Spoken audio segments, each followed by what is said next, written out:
Hello guys, അപ്പോൾ success സീക്രട്സിൻ്റെ അടുത്ത എപ്പിസോഡിലേക്ക് എല്ലാവർക്കും സ്വാഗതം. അപ്പോൾ ഈ പ്രാവശ്യം നമ്മൾ പറയാൻ പോണത് നമ്മുടെ ടോണി റോബിൻസ് എന്ന് പറഞ്ഞ ആളുണ്ട്. അപ്പം അതേ law of attraction, mind set, ഈ സംഭവത്തിലൊക്കെ ഭയങ്കര പ്രൊവാണ്. അപ്പം അങ്ങേരുടെ വീഡിയോസ് കാണുന്ന ആൾക്കാർക്ക് മനസ്സിലാവും, മൂപ്പർ എപ്പോഴും പറയും റേസ് യുവർ സ്റ്റാൻഡേർഡ്. നമ്മുടെ സ്റ്റാൻഡേർഡ് ഉയർത്തണം സ്ഥിരമായിട്ട് പറയും. അപ്പോൾ ആദ്യമൊന്നും എനിക്കതിൻ്റെ ഒരു ഡെപ്തിലേക്ക് നമുക്കങ്ങനെ ക്ലിക്കായിട്ടില്ലെങ്കിലും പിന്നെ മൂപ്പർ പറയുന്നതിൽ കുറച്ച് കാര്യമുണ്ടല്ലോ എന്നൊരു സംഭവത്തിലേക്ക് എത്തി. അതായത് നമ്മുടെ പല കാര്യങ്ങളുണ്ടാവും. ഇപ്പം ചില ആൾക്കാർക്ക് ജിമ്മിൽ പോകണമെന്നായിരിക്കും, വെയിറ്റ് കുറക്കണം എന്നായിരിക്കും, പല പല ലക്ഷ്യങ്ങളുണ്ടാവും. ഇപ്പം ഒരു ബിസിനസ് തുടങ്ങണം, അല്ലെങ്കിൽ കുറച്ചും കൂടി മാർക്കറ്റിംഗ് ചെയ്യണം, അങ്ങനെ പല വിഷയങ്ങൾ നമുക്കുണ്ടാവും. പക്ഷേ അതിലൊക്കെ പലതും അത് ചെയ്യണം എന്നുള്ളൊരു മൈൻഡ് ഉണ്ടാവും. നമ്മൾ ജിമ്മിൽ പോയി കുറച്ച് മാസം വർക്കൗട്ട് ചെയ്യുകയാണെങ്കിലും നമ്മൾ നല്ലൊരു സിക്സ് പാക്ക്, നല്ലൊരു ഫിറ്റ് ബോഡി, ഈ സംഭവങ്ങളൊക്കെ വേണം എന്ന് വിചാരിച്ച് പോവും, ചെയ്യണം, അങ്ങനെ ആവണം. അങ്ങനെ ഒരു പോലത് സ്റ്റോപ്പായി പോലും നമ്മൾ വീണ്ടും നമ്മുടെ ജിമ്മൊക്കെ ഒഴിവാക്കി നോർമൽ റുട്ടീൻ ലൈഫിലേക്ക് പോകുമ്പോൾ ഇപ്പോൾ ആരെങ്കിലും ചോദിക്കുകയാണ് എന്തുകൊണ്ട് ജിമ്മ, അത് പറ്റുക, അത് നമുക്ക് വേറെ കുറച്ച് തിരക്കായി പോയി എന്ന് വളരെ ലാഘവത്തോടെ നമ്മൾ പറഞ്ഞ് അവസാനിപ്പിക്കുകയും ചെയ്യും. അപ്പോൾ ചെയ്യണം എന്നുള്ളൊരു ഒരു ഒരു ജസ്റ്റ് ഒരു ഗോളായിട്ട് പറയുന്നതും അത് എന്തായാലും ചെയ്തിരിക്കും എന്ന് പറയുന്നതും ഭയങ്കര വ്യത്യാസമുണ്ട്. അപ്പോൾ ഒന്നിൽ നമ്മൾ അത്രയും എഫേർട്ട് എടുത്തിട്ട് അത്രയും ഒരു ഡിസിസീവായിട്ട് നമ്മൾ ഡിസിഷൻ എടുക്കുകയാണെങ്കിൽ പിന്നെ നമ്മളെ കൊണ്ട് പലതും ചെയ്യാൻ പറ്റും. കാരണം മനുഷ്യന്മാരെ സ്ഥിതി നമുക്കറിയാം. കാരണം നമ്മൾ എന്തെങ്കിലും ഒരു പോയിന്റ് എത്തി രീതി നമ്മൾ ഈ സംഭവം ചെയ്തിരിക്കും എന്ന് അത്രയും ഡിസിഷൻ എടുത്ത് കഴിഞ്ഞാൽ പിന്നെ നമ്മളെ തോൽപ്പിക്കാൻ ഒരുപാട് പാടുപെടും. പക്ഷേ പല കാര്യത്തിലും നമ്മളൊരു ലൈറ്റ് മൈൻഡിലാണ് ഈ ഒരു സീൻ വരുന്നത്. ചില ആൾക്കാരൊക്കെ നമ്മൾ ശ്രദ്ധിച്ചാൽ മതി. ഇപ്പം സാധാരണ 9 to 5 എന്തെങ്കിലും ജോലിയൊക്കെ ചെറിയ രീതിയിൽ എന്തെങ്കിലും ജോലിയൊക്കെ ആയിട്ട് കാര്യങ്ങളൊക്കെ ആയിട്ട് ഇങ്ങനെ പോകുന്ന ആൾക്കാരാണെങ്കിൽ കൂടി പെട്ടെന്ന് ഓരോക്കെ ഒരു ഹോസ്പിറ്റൽ കേസ്, ഓരോ വീട്ടിൽ എന്തെങ്കിലുമൊക്കെ ഒരു പ്രശ്നങ്ങൾ വരുന്ന സമയത്ത് ഒരു വലിയ ഫണ്ട് വരികയാണെങ്കിൽ എങ്ങനെയാണെന്നറിയില്ല ഓരോ ഫണ്ട് ഉണ്ടാക്കിയിരിക്കും. ഓരതിനുള്ള പല മാർഗ്ഗങ്ങളും കണ്ട് ആ ഫണ്ട് അവിടെ റെഡിയാക്കി അത് ക്ലിയർ ചെയ്ത് ഒരു ഹോസ്പിറ്റൽ, അങ്ങനത്തെ എല്ലാവരും ഇപ്പം ആ വീട്ടിലുള്ള എല്ലാവരും ഫിനാൻഷ്യൽ സ്ട്രഗിൾ ചെയ്യുകയാണെങ്കിൽ കൂടി ചിലപ്പോൾ ഒരാളത് ഒരു മാജിക്കലി അതിനു വേണ്ടി ഭയങ്കരമായിട്ട് വർക്ക് ചെയ്യുന്നു, അവർക്ക് അതിനുപോലെ ഫണ്ട് വരുന്നു, ആ സംഭവം അവിടെ ക്ലിയർ ചെയ്യുന്നു. അങ്ങനെ നമ്മൾ പലരും നമ്മുടെ കൂടെയുള്ള പലരുടെയും ലൈഫിൽ നമ്മൾ കണ്ടിട്ടുണ്ട്. അപ്പം അതെങ്ങനെയാണ് പെട്ടെന്ന് ചില സിറ്റുവേഷൻ കാരണം അവരവരുടെ സ്റ്റാൻഡേർഡ് ഉയർത്തേണ്ട അവസ്ഥ. ഇപ്പോൾ ചിലർ പെട്ടെന്ന് വീട് പണീൻ്റെ കാര്യത്തിൽ അങ്ങനെ പറയുന്നതൊക്കെ ഉണ്ട്. കാരണം വീട് പണി തുടങ്ങാനേ പാടുള്ളൂ, തുടങ്ങി കഴിഞ്ഞാൽ പിന്നെ അങ്ങ് പോയിക്കോളൂ. അപ്പോൾ അത് എത്രയോ പൈസ നമ്മൾ നോക്കുന്ന സമയത്ത് എത്രയോ പൈസ വേണ്ട ഒരു സംഭവമായിരിക്കാം. പക്ഷേ ആ സമയത്ത് അവർക്ക് പ്രോപ്പറായിട്ട് ആ പൈസ വരുന്നത്, ഓരോ കാര്യങ്ങൾ നടക്കുന്നത് എങ്ങനെയെങ്കിലും അത് സാധാരണഗതിയിൽ നമുക്ക് അന്നത്തെ ബില്ലുകളും ഒരു മാസ ബില്ലും മറ്റു കാര്യങ്ങളും വീട്ടിലേക്കുള്ള ചിലവുകളും മാത്രം നോക്കിയിരുന്ന ആൾക്കാർ ഇറങ്ങിക്കഴിഞ്ഞാൽ ചിലപ്പം വീട് പണി എന്നെ കംപ്ലീറ്റ്ലി ക്ലിയർ ആക്കി പോകുന്ന അവർ ലോണും കാര്യങ്ങളുണ്ടെങ്കിലും അതും അവർ നല്ല രീതിയിൽ പോയി അവർക്ക് സ്വന്തമായിട്ടൊരു വീട് എന്ന രീതിയിലേക്ക് മാറുന്ന കാര്യം നമ്മൾ കണ്ടിട്ടുണ്ട്. അപ്പോൾ എന്തുകൊണ്ടാണ് തീരെ ഒരു പോയിന്റിൽ നമ്മൾ ചോദിക്കുകയാണ് ഇത്രയും ലക്ഷങ്ങളുടെ ഒരു വീട്, കാരണം ഇപ്പം എന്തായാലും ലക്ഷങ്ങളാണല്ലോ നമുക്കറിയാലോ, അപ്പോൾ അത് എടുക്കാൻ പറ്റുമെന്ന് ചോദിക്കുമ്പോൾ പറ്റൂലാതെ പറയുന്ന മൈൻഡ് സെറ്റ് കൊണ്ട് പെട്ടെന്ന് അവരത് എടുത്ത് കാണിച്ചു തരുന്നത് എന്തുകൊണ്ടാണ്? അവർ പോലും അറിയാണ്ട് അവരുടെ സ്റ്റാൻഡേർഡ് വളരെയധികം റേസ് ചെയ്തുകൊണ്ടാണ് സംഭവിക്കുന്നത്. കാരണം ഗോൾസ് ഫെയ്ഡ് ചെയ്ത് പോവാം, പക്ഷേ സ്റ്റാൻഡേർഡ് ആ ഒരു സാധനം നമ്മൾ സ്റ്റിക്ക് ഓൺ ചെയ്താൽ നമ്മളത് നേടിയിരിക്കും. അതിപ്പോൾ ആൾക്കാരെ കൊണ്ട് സ്മോക്കിങ് നിർത്തുന്ന കാര്യങ്ങളും പലതും അങ്ങനെ തന്നെയാണ്. കാരണം ഇവരിങ്ങനെ സ്മോക്കിങ് നിർത്തണം എന്ന് പറഞ്ഞാൽ ഡബിൾ മൈൻഡാണ്. ഇവർ പുറത്ത് നിർത്തണം എന്ന് പറയുകയാണെങ്കിൽ കൂടി ഒരു ഡബിൾ മൈൻഡ് അതിൻ്റെ ഉള്ളിലുണ്ട്. അപ്പം അതുകൊണ്ട് തന്നെ അവർ വീണ്ടും ഇങ്ങനെ. പക്ഷേ ഏതെങ്കിലും ഒരു പോയിന്റിൽ ഓർക്ക് തന്നെ തോന്നുക ഇനി സ്മോക്കിംഗ് വേണ്ടാന്ന് തോന്നിക്കഴിഞ്ഞാൽ പിന്നെ സത്യമാണ് ഒരു വിൽ പവറിൻ്റെ ആവശ്യം കൂടി ഇല്ല. അത് ഒരു ഐഡൻറ്റിറ്റിയെ ഒരങ്ങനെ ആയിക്കഴിഞ്ഞു, പിന്നെ നമ്മൾ എന്ത് ചെയ്തിട്ടും കാര്യമില്ല. പക്ഷേ ചില പല കേസുകൾ, ഇപ്പോൾ പൈസ ഉണ്ടാക്കുന്ന കേസിലാണെങ്കിലും ഒരുപാട് അബണ്ടൻസിലേക്ക് നമ്മൾ വരുന്ന കാര്യത്തിലാണെങ്കിലും, അപ്പോൾ ഞാൻ പറഞ്ഞല്ലോ ഒരുപാട് ആൾക്കാർ വളരെ സക്സസ്ഫുൾ ആയിട്ട് ലൈഫിന് വേണ്ടിയിട്ടുള്ള മൈൻഡ് സെറ്റ് ഒരുക്കുന്ന സമയത്ത് അധികം ആൾക്കാരും ഒരു മന്ത്ലി EMIയും നമ്മുടെ വീട്ടു ചിലവും അതുമാത്രമായിട്ട് എങ്ങനെ ക്ലിയർ ചെയ്യുക എന്നുള്ള മൈൻഡ് സെറ്റിലാണ് എപ്പോഴും നിൽക്കുന്നത്. അവിടെയാണ് ഇതിൻ്റെ മെയിൻ ഇഷ്യൂസ്. അപ്പോൾ അവരുടെ മുന്നിലേക്ക് ഓപ്പർച്യൂണിറ്റീസ് വരാൻ പ്രശ്നങ്ങൾ തന്നെയാണ്. അതിൻ്റെ മെയിൻ കാര്യം വെച്ചിട്ടുണ്ടെങ്കിൽ കണ്ടീഷനിങ് ആണ്. നമ്മൾ ചെറുപ്പത്തിൽ നമ്മൾ പല രീതിയിലും കണ്ടീഷൻ ചെയ്ത് വെച്ചിട്ടുണ്ട്. ഉദാഹരണത്തിന് നമ്മൾ പറയാ വെച്ചിട്ടുണ്ടെങ്കിൽ ഇപ്പോൾ ഇപ്പോഴത്തെ കാലത്തൊന്നും കാണൂല, പണ്ട് സർക്കസിലൊക്കെ ഈ മൃഗങ്ങളൊക്കെ ഉണ്ടാവും. ഇപ്പം ആനയൊക്കെ ഉണ്ടാവും, വലിയ ആനയൊക്കെ ഉണ്ടാവും. പക്ഷെ ആ വലിയ ആന പോലും ചെറിയൊരു കയറിന് മുകളിൽ നിൽക്കുന്ന ആളാണ്. ഒറ്റടിക്കാണെങ്കിൽ സർക്കസ് കൂടാരം തന്നെ അടിച്ചു പൊളിച്ച് പോകാനുള്ള ആളാണ്. അത്രയും കെൽപ്പുള്ള ആളാണ്. പക്ഷെ അയാൾ പോലും ആ ഒരു ആന പോലും വളരെ ഒരു റോപ്പിൻ്റെ മുകളിൽ അത് ഒന്നും ചെയ്യാൻ പറ്റാത്തില്ല. അത് അങ്ങനെയാണ് സംഭവിക്കുന്നത് വെച്ചാൽ അത് വളരെ ചെറിയൊരു ആനയാവുന്ന സമയത്ത്, ചെറിയൊരു ആനക്കുട്ടിയാവുന്ന സമയത്ത് തന്നെ അതിനങ്ങനെ ട്രെയിൻ ചെയ്യാണ്, അതിനങ്ങനെ കണ്ടീഷൻ ചെയ്യാണ്. അതിന് ആ ടൈമിൽ തന്നെ റോപ്പിൽ കെട്ടിയിട്ട് അത് അതിൻ്റെ ഫോഴ്സ് ഉപയോഗിച്ചിട്ടൊന്നും അത് പൊട്ടൂല, ഈ കയറൊന്നും എനിക്ക് രക്ഷപ്പെടാൻ പറ്റൂല എന്നുള്ളൊരു മൈൻഡ് സെറ്റ് ആ ആനയ്ക്ക് ഉണ്ടാവുകയും അത് വലിയൊരു ആനയാവുന്ന സമയത്തും അതേപോലെ തന്നെ അത് കീപ്പപ്പ് ചെയ്യുന്നത് കൊണ്ടാണ് ഈ പ്രശ്നം വരുന്നത്. ഇതേപോലത്തെ സിറ്റുവേഷൻ തന്നെയാണ് നമുക്കുണ്ടാകുന്നത്. നമ്മൾ ചെറുപ്പത്തിൽ നമ്മൾ കണ്ടുവച്ച ഒരുപാട് ലിമിറ്റിംഗ് ബിലീഫ്സിൻ്റെ ഒരു കൂമ്പാരം കൊണ്ട് നമ്മളെ കൊണ്ട് ഇതേ പറ്റുള്ളൂ എന്ന രീതിയിലേക്ക് നമ്മളെ ഒതുക്കിയിട്ടുണ്ട്. അതിന് നമ്മുടെ ചൈൽഡ്ഹുഡും നമ്മളപ്പോൾ ഉണ്ടാകുന്ന സിറ്റുവേഷൻ, നമ്മുടെ കാരണം പാരൻസിനെ കുറ്റം പറയല്ല, കാരണം അവർക്കും അറിയൂല, അവരും നിസ്സഹായരാണ്. കാരണം അത് നമ്മുടെ എഡ്യൂക്കേഷൻ സിസ്റ്റം എല്ലാത്തിലും ഒഴിവാക്കിപ്പെടുന്ന സംഭവങ്ങളാണ്. എങ്ങനെ ഒരാൾക്ക് സക്സസ് ആവാം, എങ്ങനെ ഗോൾ സെറ്റിംഗ് നടത്താം, ഇങ്ങനത്തെ ഓരോ നല്ല നല്ല സംഭവം. ഇപ്പോൾ ചക്രം എന്താണ്, ചക്രം എന്ന് പറഞ്ഞാൽ നിലച്ചക്രം പറയുന്ന അവസ്ഥയിലേക്കാണ് കാര്യങ്ങൾ പോകുന്നത്. അപ്പോൾ അതിനൊക്കെ ലൈഫിൽ എത്രത്തോളം ഇമ്പോർട്ടൻസ് ഉണ്ട്. ആ ചക്ര ക്ലൻസിങ് ചെയ്യുന്ന സമയത്ത് അത് ചെയ്ത് കഴിഞ്ഞാൽ എന്തൊക്കെ മാറ്റം വരുന്നതൊക്കെ അത് ഡീൽ ചെയ്യുന്ന ആൾക്കാരെ അറിയുന്നുള്ളൂ. അല്ലാത്തവർക്ക് ഇപ്പം ബഹുഭൂരിപക്ഷം, ഇപ്പോൾ കേരളത്തെ സംബന്ധിച്ചൊക്കെ ബഹുഭൂരിപക്ഷം ആൾക്കാർ അങ്ങനത്തെ ഒരു എക്സ്പോഷറേ ഇല്ല എന്ന് പറയുന്നത് വളരെ ഡേഞ്ചർ സീനായിട്ടാണ് ഞാൻ പറയുന്നത്. കാരണം എന്താ പറയുക, ഒന്നുമില്ല, നിങ്ങൾ അന്ധമായി വിശ്വസിക്കൊന്നും വേണ്ട, ആ സംഭവം ഒന്ന് എക്സ്പെരിമെൻറ്റ് ചെയ്ത് നോക്കുക, എന്നിട്ടത് ഓക്കെ ആണെങ്കിൽ നമുക്ക് എന്തായാലും റിസൾട്ട് കിട്ടും, അതിന് വിശ്വസിച്ചാൽ. പക്ഷേ അതിലേക്ക് പോലും നമുക്ക് എത്താൻ പറ്റുന്നില്ല എന്ന് പറയുന്നത് വളരെ ഖേദകരമായ കാര്യം തന്നെയാണ്. അപ്പോൾ കാര്യത്തിലേക്ക് വരാം. അത് വെച്ചിട്ടുണ്ടെങ്കിൽ അപ്പോൾ അങ്ങനെ നമ്മൾ ലിമിറ്റിംഗ് ബിലീഫ്, ആനക്കുട്ടിക്കൊക്കെ ഉണ്ടായ പോലെ നമ്മൾ ലിമിറ്റിംഗ് ബിലീഫ് കൊണ്ട് ഉണ്ടാക്കി വെച്ച് നമ്മളുടെ ഐഡൻറ്റിറ്റി ഉണ്ട്. ആ ഐഡൻറ്റിറ്റി വെച്ച് നോക്കുന്ന സമയത്ത് വലിയൊരു സക്സസ് നമുക്ക് ഒരിക്കലും നടക്കാത്ത കാര്യമാവാം. ഇപ്പം ഒരുപാട് പൈസയോട് ഡീൽ ചെയ്യുന്നത് അത് ഭയങ്കര നമുക്ക് ശീലമില്ലാത്ത രീതിയിലേക്ക് പോകുന്നതാവാം. അതുകൊണ്ടൊക്കെ വരുന്ന സമയത്ത് നമ്മുടെ ഫിനാൻഷ്യൽ സിറ്റുവേഷൻസ് ഒക്കെ നമ്മൾ തന്നെ താറുമാറാക്കാനുള്ള എല്ലാ പരിപാടിയും നമ്മൾ ചെയ്തു വെക്കും, അറിഞ്ഞോ അറിയാതെയോ. പിന്നെ കൺസിസ്റ്റൻ്റായി നമ്മളോട് തന്നെ പറയും, ഇപ്പം ഞാൻ ഭയങ്കര പുകവലിക്കുന്ന ആളാണ്, എൻ്റെ ഹെൽത്ത് വളരെ മോശമാണ്. അപ്പോൾ അങ്ങനെ നമ്മൾ സെൽഫ് അഫർമേഷൻ നമ്മൾ അറിയാണ്ട് പോലും എടുക്കുന്ന ഒരു രീതി, ആ രീതിയിൽ നമ്മുടെ എഡ്യൂക്കേഷൻ സിസ്റ്റം ഒന്നും തന്നെ ചെയ്യുന്നില്ല എന്നൊക്കെ പറയുമ്പം സീനാണ്. അപ്പം ചില ആൾക്കാർ നേരെ ഇതിന് ഓപ്പോസിറ്റ് ഉണ്ട്. കാരണം ചില ആൾക്കാർക്ക് പണം ഉണ്ടാക്കാൻ അറിയാം.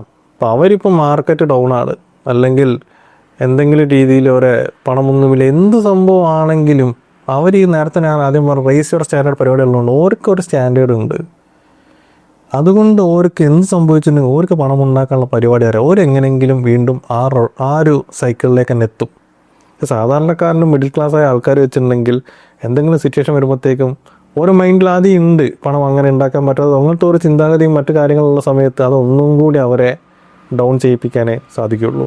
കാരണം അത് പച്ചയ സത്യമല്ലേ. കാരണം നമ്മുടെ ചുറ്റും നോക്കിയാൽ തന്നെ മതി, നമ്മുടെ ഫ്രണ്ട്സ് പല ആൾക്കാർ പല വർക്ക് എടുത്ത് നടക്കുന്ന ആൾക്കാരുണ്ടാവും. അവരൊക്കെ വെച്ചിട്ടുണ്ടെങ്കിൽ എന്താ, അന്നത്തെ അന്നം ഒരു മാസത്തേക്കുള്ളൊരു ഇൻകം, വീട്ടിലേക്കുള്ള ചെറിയ ഇൻകം, ആ പല വലിയ ബില്ലുകളുടെ കൂമ്പാരങ്ങളാണല്ലോ ഇപ്പോൾ, ടാക്സുകൾ, ഈ സംഭവങ്ങളൊക്കെ ഒന്ന് ഡീൽ ചെയ്യാന്നുള്ള ആ ഒരു രീതിയിലേ ഉള്ളൂ. അതിൽ പിന്നെ എക്സ്ട്രാ എന്ന് പറഞ്ഞൊരു സംഭവമൊക്കെ സേവിങ്സ് ഒക്കെ പറഞ്ഞാൽ വളരെ റെയറാണ്, വെച്ചാൽ വളരെ കുറവാണ്. പക്ഷെ ആ ഒരു സേവിങ്സ് ഒരു ഇതുപോലെ തന്നെ ചെറിയ രീതിയിലൊക്കെ ഉണ്ടാക്കി വെക്കുകയാണെങ്കിൽ തന്നെ ഒരു സൂക്കേട് മതി. അച്ഛന് വയ്യാണ്ടാവുക, അമ്മയ്ക്ക് വയ്യാണ്ടാവുക, ഒരു വീടുണ്ടാവുക, ഇത് നേരത്തെ പറഞ്ഞ സംഭവങ്ങൾ തന്നെ. അപ്പം അങ്ങനെ വരുമ്പോൾ തന്നെ അത് എല്ലാം തന്നെ ഇല്ലാണ്ടാവുന്നൊരു സ്ഥിതിയാണ്. അപ്പം അങ്ങനത്തെ ഒരു സിറ്റുവേഷന് വേണ്ടി, കാരണം സിറ്റുവേഷൻ കാരണം നമ്മളിപ്പം വീടുണ്ടാക്കി ഞങ്ങളുടെ പരിപാടി ഞാൻ പറഞ്ഞതുപോലെ സിറ്റുവേഷൻ കാരണം അച്ഛനമ്മയ്ക്ക് വയ്യാത്തത് കാരണം നമ്മൾ പൈസ ഉണ്ടാക്കിയ പോലെ ആ സിറ്റുവേഷൻ വരാൻ വേണ്ടി നമ്മൾ കാത്തു നിൽക്കണോ എന്നാണ് എൻ്റെ ചോദ്യം. പക്ഷെ ഇതേ കാര്യം നമ്മൾ എന്താ പറയുക, അത്യാവശ്യം പണം കൊണ്ട് കളിക്കുന്ന ആൾക്കാർ വെച്ചിട്ടുണ്ടെങ്കിൽ അങ്ങനെയല്ല. ഇപ്പം നമ്മൾ പറയാം, ഇപ്പം എന്ത് മാനിപ്പുലേഷൻ എന്ത് പരിപാടി ആയിക്കോട്ടെ, ഇപ്പോൾ ലോകത്തിലുള്ള 1% ആൾക്കാർ, ഇപ്പം most of the wealth 80% something അവരുടെ കയ്യിലാണെന്ന് പറയുക. ഇവരെ കയ്യിൽ നിന്ന് ഈ വെൽത്ത് മുഴുവൻ എടുത്ത് നമ്മളെല്ലാവർക്കും ഈക്വലായി ഡിസ്ട്രിബ്യൂട്ട് ചെയ്യുകയാണെങ്കിൽ കൂടി വൈകാൻ തന്നെ ഒരു കൊല്ലത്തിൻ്റെ ഉള്ളിൽ ഈ വെൽത്ത് എല്ലാം ആ 1% ആൾക്കാരുടെ അടുത്ത് തന്നെ എത്തും. കാരണം അവരവരുടെ സ്റ്റാൻഡേർഡ് സെറ്റ് ചെയ്ത് വെച്ചിട്ടുണ്ട്. അപ്പം മനസ്സിലാക്കുക, ഇതെല്ലാം നമ്മുടെ ഇന്നർ ഗെയിമിനാണ് കളി നടക്കുന്നത്. ഇന്നർ ഗെയിമിൻ്റെ ഒരു റിഫ്ലക്ഷൻ മാത്രമാണ് പുറത്ത് നടക്കുന്നത്. പിന്നെ പലരും പറയുന്ന സംഭവത്തിന് എനിക്കതിനുള്ള റിസോഴ്സസ് ഇല്ല, എനിക്കതിനുള്ള ആൾക്കാർ, എനിക്കതിനുള്ള എന്താ പറയുക മെറ്റീരിയൽസ്, ആ സംഭവങ്ങൾ എൻ്റെ കയ്യിലില്ല എന്നാണ്. പക്ഷെ അതിനൊരു കഥ ഉണ്ട്. അത് വെച്ചിട്ടുണ്ടെങ്കിൽ 1962 സാം വാൽട്ടൺ എന്ന് പറഞ്ഞ ഒരാളുടെ വരും. അദ്ദേഹം അന്ന് $20,000 വെച്ചിട്ട് അദ്ദേഹം ഒരു സ്റ്റോർ തുറന്നു. സ്റ്റോർ തുറന്ന് ആ സമയത്ത് CSK മാർട്ട് അങ്ങനെ പറഞ്ഞ ഓരോ ബിഗ് പ്ലേയേഴ്സ്, അവർക്ക് ചിന്തിക്കാൻ പോലും പറ്റാതെ അത്രയും ടോപ്പ് പ്ലേയേഴ്സ് അവിടെ ഉണ്ട്. ആ സമയത്താണ് ഇയാൾ സ്റ്റോർ തുറക്കുന്നത്. അപ്പോൾ ഇയാളെ പരിപാടി വെച്ചിട്ടുണ്ടെങ്കിൽ ഇയാൾ രാത്രിയൊക്കെ ആ സമയത്ത് ഇതുപോലത്തെ ഒരു സ്റ്റോറിലൊക്കെ പോയി നോക്കി അവരെന്താണ് കൂടുതൽ സെല് ചെയ്യുന്നത്, അവരുടെ എന്താണ് ടെക്നിക്സ്. കാരണം ഈ സക്സസ് എന്ന് പറഞ്ഞ സംഭവം എല്ലായിടത്തും കുറച്ച് ക്ലൂസ് അവിടെ വിട്ടുകൊടുക്കുന്നുണ്ടാവും. അപ്പോൾ അതൊക്കെ ഇയാൾ നോക്കി ഇതേ സംഭവങ്ങൾ ഇയാളുടെ സ്റ്റോറിൽ അപ്ലൈ ചെയ്യാൻ തുടങ്ങി. ജസ്റ്റ് കോപ്പി പേസ്റ്റ് പരിപാടി തന്നെ. അപ്പോൾ അതുപോലെ തന്നെ ഇയാൾ സെയിൽ മാർക്കറ്റിംഗ് എല്ലാം ഇയാൾ അതുപോലെ തന്നെ ചെയ്യുന്നു. 1974 ഒരു 12 കൊല്ലമാകുമ്പോഴത്തേക്കും അയാൾക്ക് 78ഓളം സ്റ്റോർ അയാൾക്ക് ഉണ്ടാക്കാൻ പറ്റി. അപ്പം അങ്ങനെ ഉണ്ടായിട്ട് വളരെ ഒരു മെഗാ സക്സസ്ഫുൾ എന്ന രീതിയിലേക്കാണ് മാറി. അപ്പം അദ്ദേഹത്തിൻ്റെയാണ് നമ്മളിപ്പോൾ കാണുന്ന വാൾമാർട്ട്. ഇപ്പോൾ Kmartോ മറ്റു സംഭവങ്ങൾ വെച്ചാൽ അതിപ്പം ഇല്ല. പക്ഷേ ആ ഒരു റിസോഴ്സസ്, അതായത് ലിമിറ്റഡ് റിസോഴ്സസിൽ വെച്ചിട്ട് ഇത്രയും വലിയ പ്ലേയേഴ്സിനെ അവർക്ക് ഡീൽ ചെയ്യാൻ പറ്റി. അപ്പോൾ അതാണ്. അപ്പം നമ്മൾ വലിയ കളിയിലേക്ക് പോകണ്ട. നമ്മളെ കൊണ്ട് പറ്റുന്ന ചെറിയ രീതിയിലുള്ള കാര്യങ്ങൾ, ചെറിയ ബേബി സ്റ്റെപ്സ് അത് വെച്ചാൽ മതി. അത് വെച്ചാൽ തന്നെ നമ്മൾ സക്സസ്സിലേക്ക് എത്തും. പക്ഷേ നമ്മൾ ഒരു സ്റ്റെപ്പും വെക്കുന്നില്ല എന്ന് പറയുമ്പോഴാണ് ഇതിൻ്റെ എല്ലാത്തിൻ്റെയും പ്രശ്നം. പിന്നെയും നമ്മൾ എന്തെങ്കിലും ബിസിനസ്സോ മറ്റു കാര്യങ്ങളോ തുടങ്ങുകയാണെങ്കിൽ പെട്ടെന്ന് തന്നെ ഒരു സക്സസ്, പെട്ടെന്ന് തന്നെ ഒരു ഫെയിലിയർ ഒരിക്കലും സംഭവിക്കുന്നില്ല. അത് ഒരിക്കലും പെട്ടെന്ന് സംഭവിച്ച കാര്യമല്ല. നിങ്ങളുടെ ബിസിനസ് ഫെയിലിയർ ആവുകയാണെങ്കിൽ അതിൻ്റെ എത്രയോ മുന്നേ തന്നെ ആ ഫെയിലിയർ ആവാനുള്ള ചെറിയ കാര്യങ്ങൾ നിങ്ങളുടെ മുന്നിൽ ഉണ്ടാവും. നിങ്ങൾ മാർക്കറ്റിനനുസരിച്ച് അപ്ഡേറ്റ് ആവുന്നില്ല, നിങ്ങൾ വിളിക്കേണ്ട കോളുകൾ ചെയ്യുന്നില്ല, നിങ്ങൾ മാക്സിമം പുഷ് ചെയ്യുന്നില്ല, അങ്ങനത്തെ എന്തൊക്കെയോ ഒരുപാട് കാര്യങ്ങൾ നിങ്ങൾ ഒബ്സർവ് ചെയ്താൽ നിങ്ങൾക്ക് തന്നെ കിട്ടും. നിങ്ങൾ അതിലൊന്നും കാണുന്നില്ല എന്ന രീതിയിൽ എത്തിയിട്ടുണ്ടെങ്കിൽ തന്നെയുള്ളൂ ആ വലിയൊരു ഫെയിലിയറിലേക്ക് നമ്മൾ എത്തുക. അപ്പം സക്സസ് എന്ന് പറഞ്ഞാൽ ഏകദേശം അങ്ങനെ തന്നെയാണ്. സക്സസ് പെട്ടെന്ന് ഒരു ദിവസം കൊണ്ട് വരുന്നതല്ല. നിങ്ങൾ ചെയ്യുന്ന കാര്യങ്ങൾ റൈറ്റായിട്ട് എന്തൊക്കെ, കാരണം നമ്മൾ ഒരേ പ്രോസസ്സിലല്ല. ഇത് ഇൻസ്റ്റാഗ്രാമിൻ്റെ ആൽഗോരിതം എന്ന് പറഞ്ഞ പോലെ തന്നെയാണ്. എല്ലാ കാലവും ഒരേപോലെ നിങ്ങൾ സംഭവം കണ്ടന്റ് ഒരു കാര്യമില്ല.